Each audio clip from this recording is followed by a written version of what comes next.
Today we've been talking to Katy, founder of Luna Daily, the body care brand reshaping how we think about vulvas and vaginas. If you're interested in hearing about how to overcome the fear of setting up a business, making that lifelong dream a reality, then you're going to love this episode. Guess a good place to start would be telling us a little bit about you. We obviously know lots about you, but sort of who you are, what your brand is, etc. as a starter for 10. Perfect. So my name is Katy and I'm the founder and CEO of a body care brand called Luna Daily. But a bit about me, I am one of 3 girls, my poor dad, and I have 4 goddaughters. So I'm surrounded by girls. Before starting Luna Daily, just a bit of my career. So I started out my career working for Red Bull. I was studying at university and I drove one of those ridiculous minis. Amazing. For 3 years. And can you just go up to the Mini and take Red Bull out of it? No. Okay. Because that bit stealing. That's like all over social media. Oh, well, could I? No, but anybody. No. So like, That's the vibe you I've get. seen so many videos on, probably says a lot about my FYP, but like on TikTok and Instagram where people go up to the Mini because there's this belief that you can help yourself. When people do that. So basically, it's genius, right? Red Bull was my segue into marketing. I'd done nothing. I studied geography at university because obviously as like an 18-year-old, you're like, I don't know what I'm doing. I want you to uni. And Geography, Luna Daily, kind of similar. But then in Freshers Week, I applied for this job and I got this job working for Red Bull. And it's genius because all of their marketing budget, we didn't do big out-of-home spends. We didn't do any out-of-home. And still today, the only TV ads they do are the same sort of little sketches. And they invested so much money in word-of-mouth marketing. And these minis were a huge investment. Like, put it this way, I sort of got promoted to being team leader of the region by the end of my time. And in 1 year, 2 girls in my team wrote off 2 minis because the cost of like doing them up is so great that if you crashed it or something, or in one of the cases, drove under a bridge, And then getting this phone call from a girl on my team being like, so the can's off? And I was like, what do you mean? She was like, well, we went under this bridge and it did say there was like a height restriction. I was like, and you went under anyway? She was like, well, we thought we were fine. Wow. But anyway, it was a Mini where it didn't have back seats. And depending on if it was a convertible or not, if it was convertible, the can lifted up, the roof went down, the can went back down, and then there was fridges in the back. So it is true that you could, like, if you left the fridges unlocked, people would try and like force them open because you'd have loads of Red Bull in the back because there were fridges. By my 4th year of university, I had 4 minis parked outside my house because I was team leader. And honestly, every night you'd get woken up by like drunk boys being like, oh my God, let's get on the can. Yeah. So like, no, please don't take Red Bull out of the minis. But it was an amazing job, my segue into marketing. And then I moved to London and got a proper job with Red Bull in their head office, working in their category team. And that was I actually worked in category before I worked in brand. Oh, cool. And in a weird tale of events, my first ever boss at Red Bull, his background is he'd worked at P&G on tampons. He'd sold tampons for a living. And he was like, once you can sell tampons as a guy, you can do anything. And he was then very senior at Red Bull. And at the time I got offered a role on the L'Oreal grad scheme. And he was like, you have to go. He was like, I can't be selfish here. Like, you have to go and work at L'Oreal. It's one of the best programs in the world for marketing. But I'll come and steal you back in a few years. So then I moved to L'Oreal and I spent 4 years across category and brand at L'Oreal. I then spent 4 years at a plant-based food company called Bowl Foods.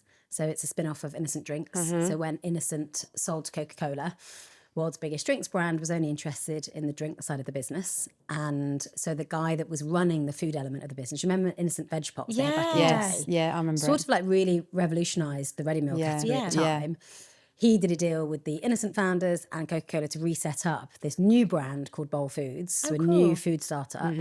And I was the first non-Innocent employee. So I was employee number 5. It was me and 4 boys in like a smelly studio in Notting Hill. And it was like everything that glamorous L'Oreal wasn't. It was like scrappy startup, scale up, supply chain, investment, like the most amazing training ground in a completely different way. Yes. But also, I think because I was surrounded by such amazing people from Innocent, and like lots of people from Innocent Drinks have gone on to set up really cool brands. And I think the thing that connects them all was that Rich, Adam and John, the founders of Innocent, from day one were like, we are going to run this business. Like the values and what we care about aren't just going to be, you know, a tokenistic thing. And I think that's probably one of the things I took from that experience of like, how can we set up a business to be a force for good and not just tokenistically, but truly at our core. Then my boss from L'Oreal, my very first boss, then headhunted me to go and join Charlotte Tilbury. And I was at Charlotte Tilbury as global head of brand until just after their sale to Puig in 2020. But I'd had the idea for Luna Daily before my career. So the really? idea- Oh, wow. Yeah. And I haven't worked out whether, because I then basically, to finish that story, is that I left Charlotte Tilbury June 2020 and I set up Luna Daily. We launched on March 2022. 2022? Am I saying that right? You are saying it right, yeah. 2022. 22. What is wrong with me? In that year. Yeah. So just under 2 years later. Wow. And I haven't worked out whether, because I've had this idea since I was 19, it was like serendipity that like gave me a career, that gave me all the skills to be able to go and set up this brand, or subconscious, or a bit of both. But like every single kind of bit of my career feels like it's played a part in giving me the skills to set up Luna Daily. So June 2020, Yeah. you left Charlotte Tilbury, full-time employment, to go and set up Luna Daily without being boring and talking about COVID. That's quite a pun. Like, how did you make that decision, feel brave enough, etc.? So I'd had the idea for Luna Daily since I was a teenager, and it's this idea I'd sat on and not had the confidence or balls to go and give it a go. And the honest answer is I felt no fear, which might sound nuts. That sounds amazing. But yeah, in the context, it was like, it was pandemic one. So like, it was like, we were all quite serious about it. And like, it was really like, ugh. And I was like, long and short of it is that we all had like quite big thoughts at that time, partly being like, oh my God, we're never going to go back to old life. Like we actually love being at home. And what I've realised, it was basically just like a really good summer that year. So it was just nice weather. And as British people in this nice weather, we think everything's fine. Yeah. I think imagine if that year had been like crappy weather, I think we would have been in hell. But it was just like gorgeous in like April. But on a more serious point, I was like, there is a bigger risk that I wake up in 20 years and I didn't give this a go than giving it a go and it failing. Yeah. And I think once your feet are on the edge of the diving board, that feeling of like, I've got to go and give this a go. And like the worst thing that's going to happen is it fails. Yeah. And I come back to maybe a corporate world or a startup world that I love, and that's still going to be there. But there's more of a risk that I live with regret of not giving it a go. And I think COVID, like the pandemic, just like made those feelings bigger of like life is so short and there's never going to be a good time to do it, but you've just got to do it. And so I actually felt no fear, which if I could bottle that feeling now, because it's nuts that I was chatting to a founder friend about this the other day, like in those infancy stages, the early stages, you're weirdly the least experienced. Like I had no idea. Like I thought I knew quite a lot, and now I'm like, oh my God, I knew nothing. Yes. But you weirdly know the least, but have the most confidence, and that like naivety or lack of, it's just like if you could bottle that, that is amazing. Yeah. So I actually felt no fear, but also because I'd sat on it for so long, I was like, I've got to go give this a go. So I quit Charlotte Tilbury in the June, and I was planning on having like a little bit of time off, but that I quit on the Friday, and on the Monday I got offered a consulting job. And so for best part of 2 years, I sort of consulted by day to pay the bills because I bootstrapped the business while I was beavering away, like doing everything else, setting up Luna Daily. But yeah, I actually just felt no fear. How did you decide the name? Or was that Luna in lots of languages means the moon, and the moon is this visibly reassuring yet beautiful daily presence that connects women everywhere. And we are shining a light on topics, on body parts, on conversations that for so long have been like hidden in the dark. And so I felt like I'm daily, everything we do is around daily routines. And so Luna Daily. That's awesome. Yeah, it's beautiful, isn't it? Yeah, super nice. It's quite unusual that you ask a founder the name and you get a really detailed, good response. Yeah. It's really good. Thanks. No, that's fine. I was brewing one, but it's all good. No, go for it. It's obviously not on script because we're completely off already, which is good. Fine. That's the best way to do it. What was the first idea for the first product then? So to tell you about the first product, I should probably need to tell you just a little bit about the inspiration for Luna Daily, because my story is so closely linked with the story of Luna Daily. And so if I go back to my teenage years, I'd been studying in India, and I came back to the UK and I was really unwell, and I was put on a whole host of antibiotics, gastro-resistant tablets. Like, it completely messed my entire microbiome, like my gut, my skin. I had all sorts of health issues. My skin became really sensitive. I got thrush for the first time, which I'd never had. And I remember at the time being like so confused, embarrassed, ashamed. Yeah. But my whole microbiome was shot. And I think it's only now that we really we understand so much more about like holistic microbiome, like gut health, skin health, and the importance of skin barrier health. And for me, it meant that at the time I couldn't use traditional body care products to care for my skin, especially sensitive skin areas like under my arms, between my legs.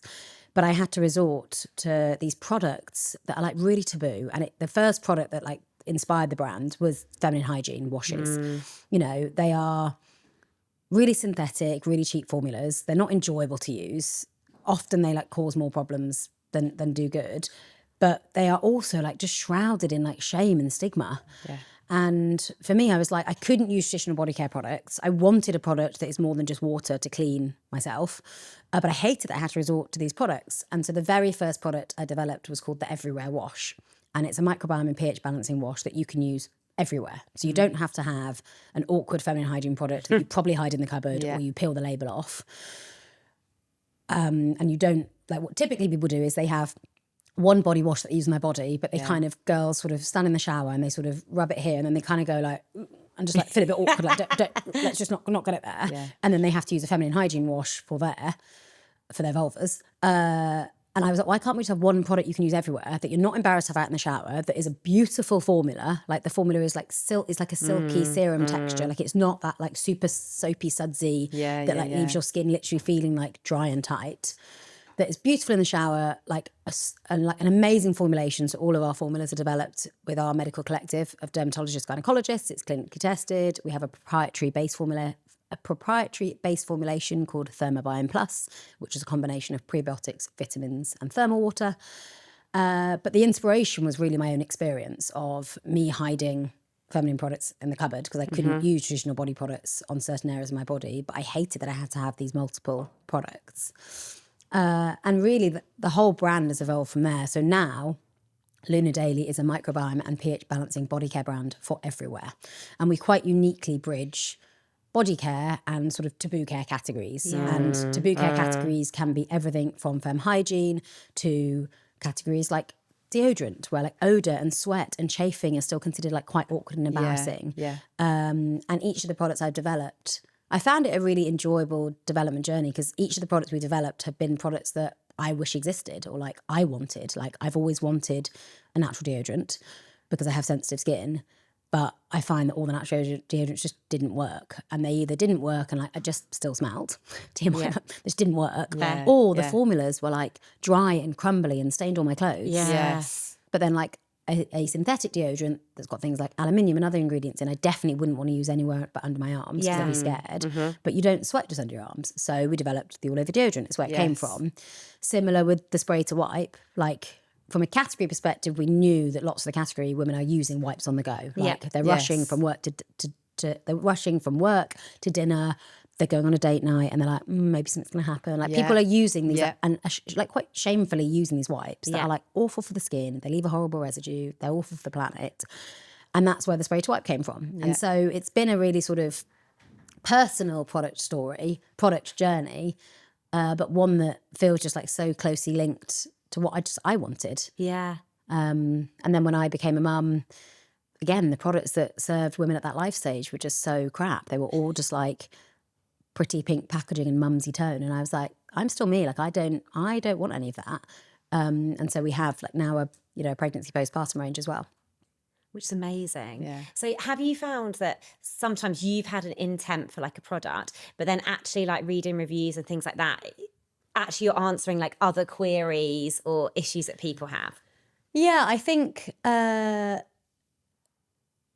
Definitely, I'm still like the vision behind all of our products. Nice. And I'm a product packaging geek. It's like what I've done my whole career. Like I love formulation, packaging, consumer insight. And I think it just helps that I have a personal, like lots of the products are personal to me. Yeah. But it's definitely not just, let's launch a product that Katie wants. Like we definitely look at market trends and category insights, Yeah. and the categories that we're playing in are definitely underserved and they are ripe for innovation. And I think one of the reasons we've been successful is because the consumer demand is there. Like people are Yeah. wanting, full body deodorant is a huge addressable market category, and the products that existed have just been quite functional and underserving. But also it's come at a time where retailers have also been wanting those products. So I would say everything that Luna Daily makes sits within body care. Like we have no intentions to go into facial skincare or hair care. Yeah. So everything for us is neck down. All of our products are designed to be multifunctional and to serve women at different life stages, because often the category entry point for a woman into our products is because they've gone through a life stage like puberty or motherhood or menopause, which just means that there are, as well as hormonal changes, that impacts physiological and Yeah. like skin changes. You may go through menopause and all of a sudden you've got drier skin and different odor and you're more susceptible to UTIs, or like postpartum, like no one tells you you're going to stink and sweat. Yeah. Or when you're on your period, because of blood, Yeah. your Yeah. pH is different, and so Yeah. you are more susceptible to getting gynecological issues like thrush because of the pH imbalance that blood causes. And so I would say it helps that I'm the target audience, but it's not just what Katie wants, which existed. But I think that helps. Yeah, definitely. And how did you find your audience? Because it must be challenging in some instances, because although it's multifunctional, some of your products, to your point, are seen to be like taboo, or people don't want to admit that they want something like that. Or I think social media, as an example, blocks you Yeah. talking about certain can, things definitely. like Yeah. that. How did you get any sort of awareness? So I've gone completely off script, but totally fine. I was interested in how you Yeah. found your people. So I would say there's a couple of things. I would say early adopters for some of our products are absolutely people that are proactively searching for solutions to problems. Yeah. And that means they are proactively searching for, like for me, like I can't use traditional body washes. I'm too sensitive. I have really sensitive skin, and or I may have intimate skin like concerns. But actually, in general, there's like just a broad, sensitive skin. Or I have ingrown, so I'm looking for a product to help with that, or I'm worried about getting stretch marks through pregnancy. So I say we have a category of women that are early adopters, where they are very proactively looking for better solutions than what's existed. Like I struggle with sweat, odor, or chafing. I want a full body deodorant. I want something that is natural, non-staining, aluminium free, and then that's how they find us.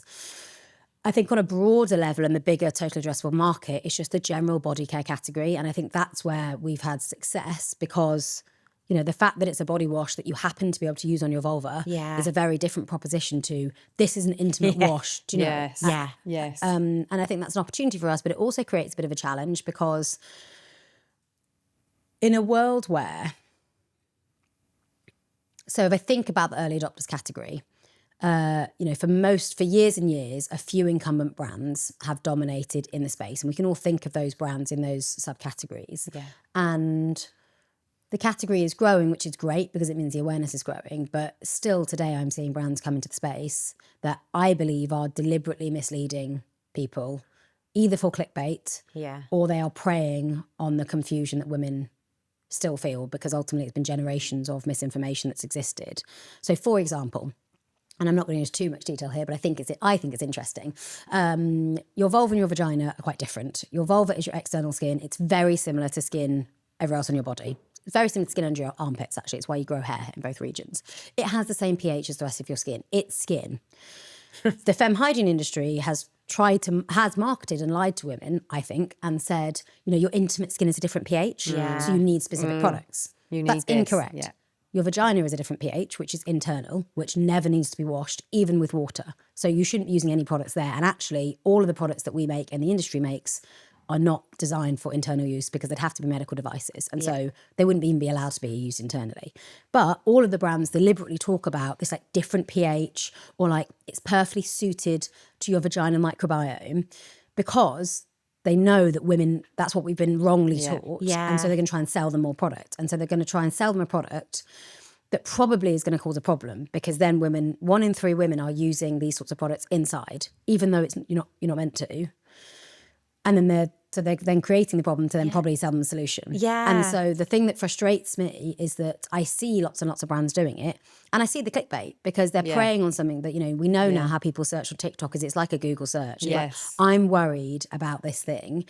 And so your video will come up, will be super clickbaity, super scary. It'll get loads of views. And I find that really hard because it's so against our brand ethos. But it's how do you get cut through without doing the shock tactic or ultimately the misinformation and lies. And so I think our positioning is our strength, but it's also difficult. And then you overlay the shadow banning piece that, I actually did a post about this yesterday, that last week in the House of Commons, they had a big discussion on all of the women's health terms that are shadow banned. So they've confirmed if you use these words online, you will be shadow banned. It's insane. That is just insane as a concept, isn't it? We've been saying it for years, and we've been part of a group of brands. There's 2 amazing companies. One is called the Centre for Intimacy of Justice, and the other is called Censorship. And they've done amazing research to show that 95% of women's health brands have had content shadow banned, and it impacts revenue. But more importantly, it impacts that women are not seeing content that they need to see. We weren't taught at school. Social media is the number 2 source of education after school. And so people rely on social media to find out this information, and it's being shadow banned. And obviously on a podcast I can say them, but it's words like period, endometriosis, infertility, breastfeeding, PCOS, menopause, Just all the key things that basically women just have like to go through. none of these basically. words are like sexual. Yeah. No. None of them are like crude. Yeah, exactly. They're anatomically correct words around conditions that are very prevalent. Yeah. And in a world where, like, social media, you can objectify women and you can sexualize women, but you can't talk about, specific body parts. And that's a real challenge. And that's not just a challenge for our brand. Yeah. No. It's a challenge for lots of brands in the women's space. And for society, And for right? Because you're not society. getting the education and the information you Yeah. need. Like, It's you're not getting the education and information you need. And also, like, I'm proof that if you normalise it, it's no longer embarrassing. Mm-hmm. Like, our strapline is head, vulva, knees and toes. And love that. I no longer feel like 19-year-old Katy. Like, I feel free of those shackles of shame. And since having a daughter, like, even more so, I'm like, I want her to grow up in a world where it's not the same. Like, I no longer feel it and I'm not embarrassed. Yeah. But I'm like proof that I've been so surrounded by, I just don't care anymore. Yeah. And, I think just normalising words and not having to use euphemisms and being able to see content that is just like really helpful for women. It's kind of mad that we're sat in 2026. I crazy. mean, on the one hand, the fact that the debate is being had is a good sign, because it means that they're, first of all, admitting that it happens. Like, for Yeah. years, people, the platforms have said, no, it doesn't exist. Shadow banning doesn't exist. It's like, well, we can see it exists. So that is a step forward, but I think it's still one of our biggest challenges. And that feels like a big part of what you're doing within the brand. It's not just about selling products, tell me if I'm wrong, but it's also about educating and getting rid of these things being a taboo, which I think is, as a consumer, really nice to see, that you actually care about your consumers as opposed to just caring about margin and revenue. Like, when we were off camera before, you were talking about how amazing it is to read some of the reviews and how that makes you feel. Which I think is... Yeah, and I think, most founders would say you don't set up a business, like, it's not the easy route to make loads of money. Yeah. Like, it's not preaching Yes, to converted, yeah. And so if that's your objective, Yeah. Even just statistically, 99% of businesses will fail before they reach their first million. Yeah. The number of businesses that make it to being a unicorn is X. And I think they are linked, because I think today you can't run a brand that it's just vacuous product. There are examples where you can, but for the most part. But for me, that's not why I set up Luna Daily. And without getting all like evangelical, it's like, we're on Earth once. Like, Yeah. everything about, like, we're all going to die, and everything about our lives is probably going to be forgotten. Like, there's a stat that, like, most people don't even know the names of their grandparents, which means that, like, in a couple of generations, probably everything about our lives is going to be gone.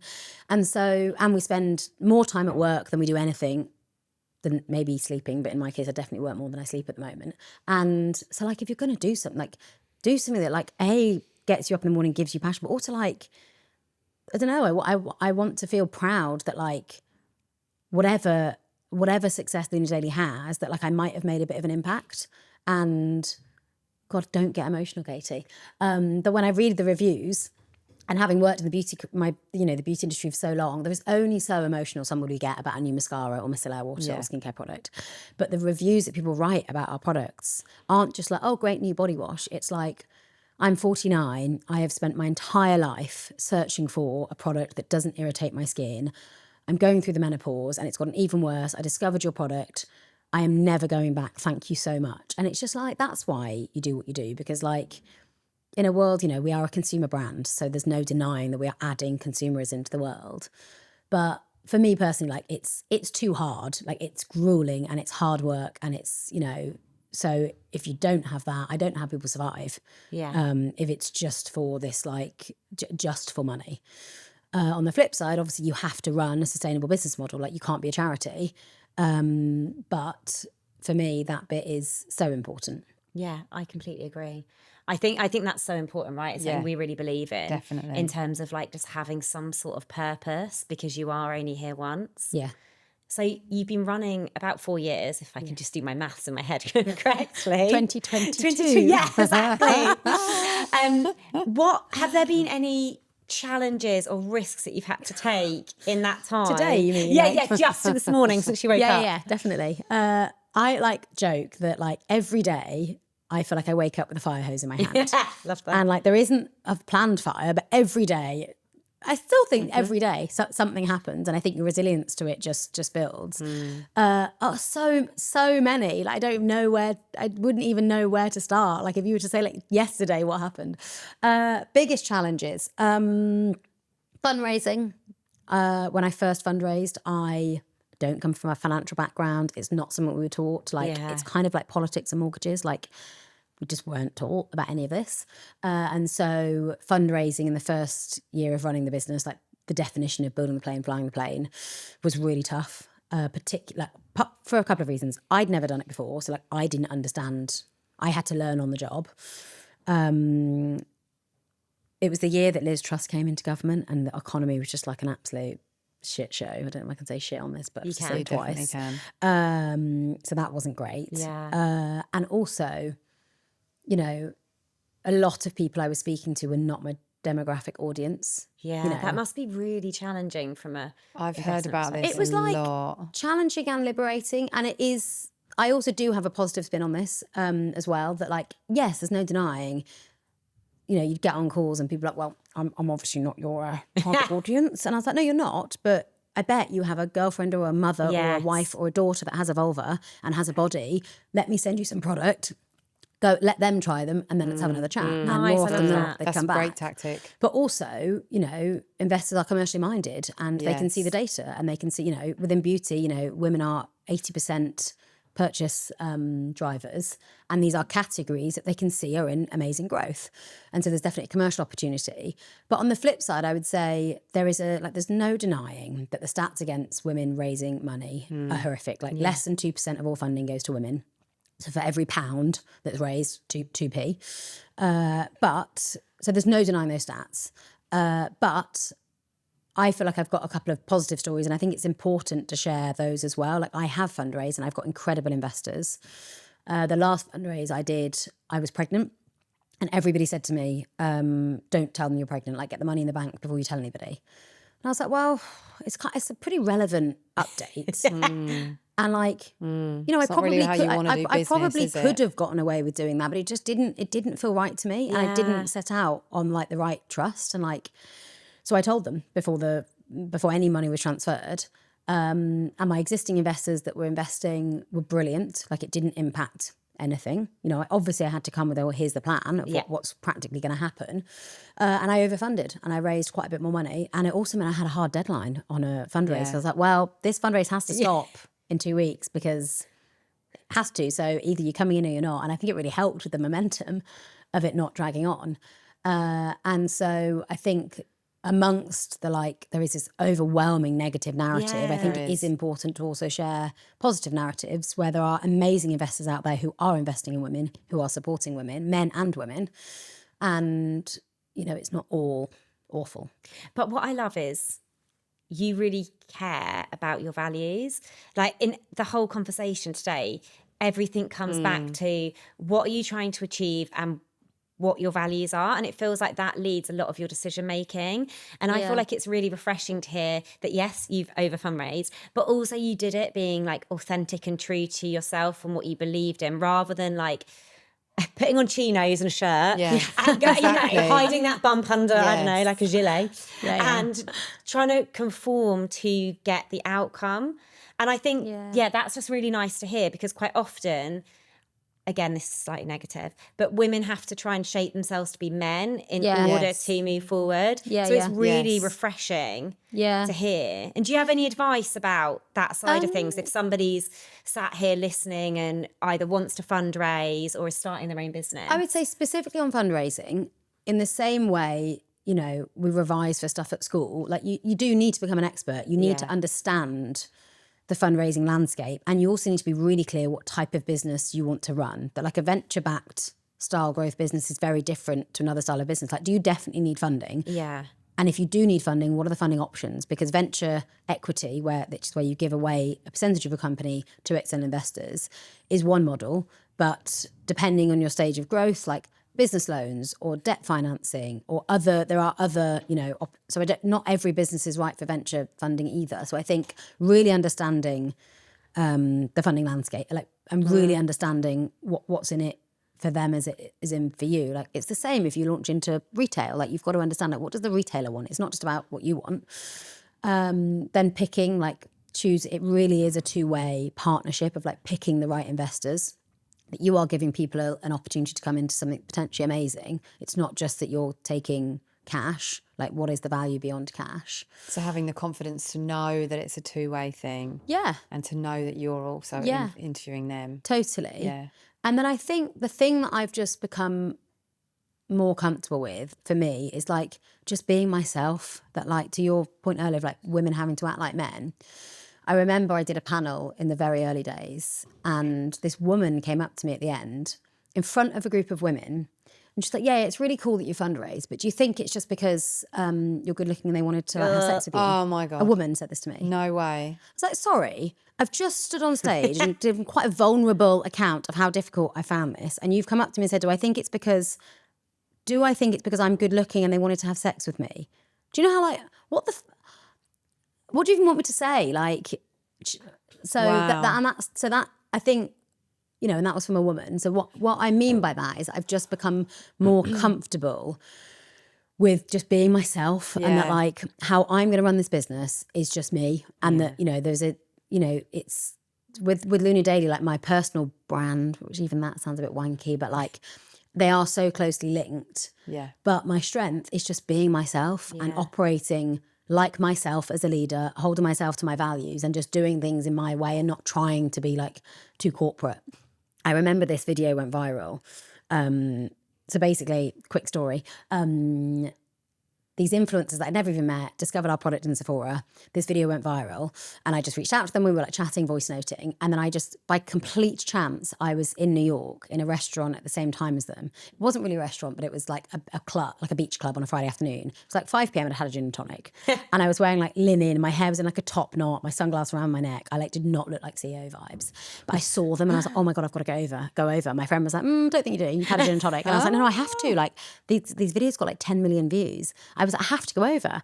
And I went over and I was like, so sorry to interrupt. It was in New York. My name's Katy. I'm the founder of Luna Daily. And they were like, oh my God. And then one of them got their phone out. They were like, can we film this? And I was like, I had this moment when I was like, I mean, I don't know. I so don't look like the CEO. Like literally, I look the opposite. But I was like, well, if I say no, then like nothing's going to happen from this. So I was like, yeah, okay.